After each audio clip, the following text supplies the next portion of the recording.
بسم اللہ الرحمن الرحیم۔ آج بات کرتے ہیں پاکستان کے اس فیصلے جس میں افغانستان کے ساتھ ناظم الامور سے تعلقات کی سطح سفیر تک بڑھانے کا اعلان کیا ہے۔ اس کے بعد افغانستان نے بھی اب پاکستان کے ساتھ اسلام آباد میں جو افغانستان کے ناظم الامور ہیں ان کا رتبہ، ان کی حیثیت وہ سفیر تک بڑھانے کا اعلان کیا ہے۔ افغان وزارت خارجہ کے ایک افسر ذاکر جلالی نے اپنے سوشل میڈیا ایکس اکاؤنٹ پہ لکھا ہے کہ اسلامی امارت نے بھی پاکستان کے فیصلے کے بعد اپنے ناظم الامور کو سفیر کی حیثیت دینے کا فیصلہ کیا ہے۔ اسلام آباد میں پاکستان کی کابل میں ناظم الامور کی طرح افغانستان کا بھی ناظم الامور سردار احمد شکیب ہے، جنہوں نے 2021 میں اکتوبر میں ذمہ داریاں سنبھالی تھی۔ جو افغان وزارت خارجہ کے اہلکار جو کہ وزارت خارجہ میں ایک ڈیسک کے ڈائریکٹر ہیں، جس میں افریقہ اور جو مغربی ایشیا ممالک کو ڈیل کرتے ہیں، اس کے وہ ڈیسک میں ڈائریکٹر ہیں، انہوں نے کہا ہے کہ جو 19 اپریل کو پاکستانی نائب وزیر اعظم اور وزیر خارجہ کا اسحاق ڈار کا جو دورہ ہوا تھا کابل کا، اور انہوں نے افغان وزیر خارجہ کو پاکستان کے دورے کی دعوت دی تھی، یہ مثبت اقدامات تھے اور ان اقدامات کی وجہ سے ایک مثبت ماحول پیدا ہوا، اور اس ماحول کی وجہ سے دونوں ممالک نے اب فیصلہ کیا ہے کہ سفارتی تعلقات کو سفیر کی سطح تک بڑھائیں۔ افغان وزارت خارجہ کے جو افسر ہیں انہوں نے یہ بھی کہا ہے کہ پاکستان اور افغانستان کو کئی چیلنجز کا سامنا ہے، اور ان چیلنجز کا حل وہ انگیجمنٹ میں ہے، وہ سفارتکاری میں ہے، وہ مذاکرات میں ہے۔ تو افغانستان سے پاکستانی فیصلے کے بعد یہ فیصلہ آیا ہے۔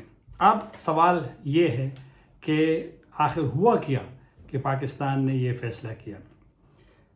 بنیادی طور پہ تو اس میں چین کا بڑا رول ہے۔ آپ کو یاد ہوگا کہ گزشتہ ہفتے جب بیجنگ میں پاکستان، افغانستان اور چین کا جو فریقی اجلاس ہوا تھا وزراء خارجہ کا، اس کے بعد چین کے وزیر خارجہ نے یہ اعلان کیا کہ پاکستان اور افغانستان اصولی طور پہ جو تعلقات کی سطح ہے وہ سفیر تک بڑھائیں گے۔ پاکستان اور افغانستان کے بیانات میں اس کا ذکر نہیں تھا۔ پھر یہاں اسلام آباد میں ہم نے پوچھا ذمہ داران سے، تو انہوں نے کہا کہ اس میں 6 ہفتے کا وقت لگے گا اندرونی مشوروں کو، بعد میں کابینہ میں مسئلہ جائے گا، وزیر اعظم کی منظوری سے، یعنی ٹائم کا ذکر کیا تھا۔ لیکن آج اچانک یہ اسحاق ڈار صاحب نے اپنے سوشل میڈیا اکاؤنٹ ایکس پہ، سابقہ جو ٹویٹر ہے اس پہ یہ اعلان کیا۔ اور اعلان کیسے ہوا کہ ان کی اسحاق ڈار کی ہانگ کانگ میں چین کے وزیر خارجہ سے ملاقات ہوئی، اور یہ تقریباً اس مہینے میں یا 10 دن میں دوسری ملاقات تھی۔ میری جو ذاتی مطلب ہے کہ سوچ ہے، شاید کہ چین نے پاکستان کو پش کیا ہے کہ فیصلہ کر ہی لے۔ تو میرے خیال میں چین کی زیادہ اس میں رول ہے کہ انہوں نے پاکستان اور طالبان حکومت کے درمیان جو کشیدہ ماحول تھا اس میں بھی ایک رول ادا کیا۔ حالانکہ پاکستان اور افغانستان کے درمیان چند مہینوں میں کافی سارے آنا جانا ہوا، دورے ہوئے۔ تو بہرحال چین چاہتا ہے کہ، اور پہلے سے جس طرح میں نے پہلے بھی ذکر کیا تھا کہ اب نہیں، لیکن وہ 2017 سے اسی میں لگا ہوا ہے، فریقی فورم بھی بنا تھا، کیونکہ چین کو معلوم ہے کہ جب انسٹیبلٹی ہوگی، تعلقات اچھے نہیں ہوں گے، تو پھر یہاں اکنامک ڈیولپمنٹ، کنیکٹیویٹی اور یہ کا بڑا مسئلہ ہوگا۔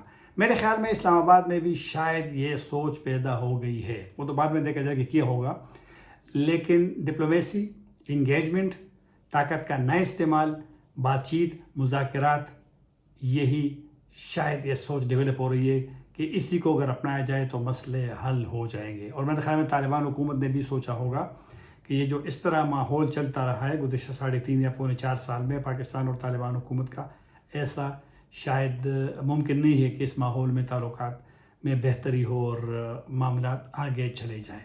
تو وہاں بھی ایک احساس پیدا ہوا ہے، وہاں بھی شاید پاکستان کے جو کنسرن ہے اس کو میرے خیال میں ایک مثبت جواب دیا گیا ہے۔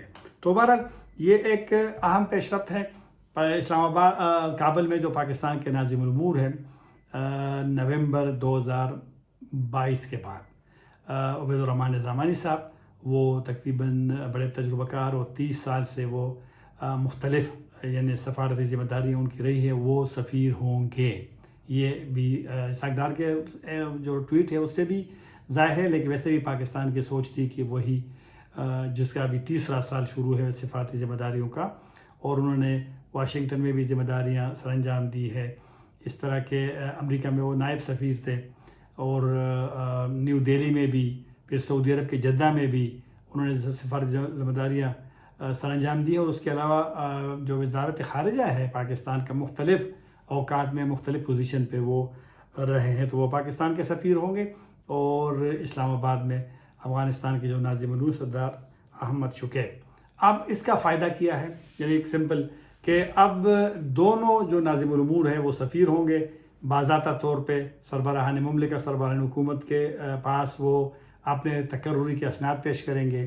اب پاکستان اور افغانستان میں طالبان کی حکومت باضابطہ یعنی فارملی انگیجمنٹ میں اضافہ ہوگا. اب ممکن ہے کہ معاہدات جس پہ کافی عرصے سے بات چیت ہو رہی ہے اس پہ ان پہ سائن بھی ہو جائیں، دستخط بھی ہو جائیں گے. جس طرح کے جو ترجیحی تجارتی معاہدہ ہے وہ PTA، اس پہ دستخط ہونے کا امکان ہے. افغان ٹرانزیٹ ان کی مدت ختم ہوئی ہے 2021 میں، جون کے لگ بھگ طالبان آنے کے سے پہلے. اس کا امکان ہے کہ نیا اس پہ ایگریمنٹ ہو یا اسی کو اس پہ سائن کیے جائیں. اس طرح کے مستقبل میں پولیٹیکل انگیجمنٹ کے لیے پاکستان اور اسلامی امارت کی جو مستقبل کے لیے ایک تو اس کا جو ایک راہ نقشہ ہے، روڈ میپ ہے، اس پہ امکان ہے کہ اس پہ بھی دستخط ہوں. تو میرے خیال میں اچھی ڈیولپمنٹ ہے.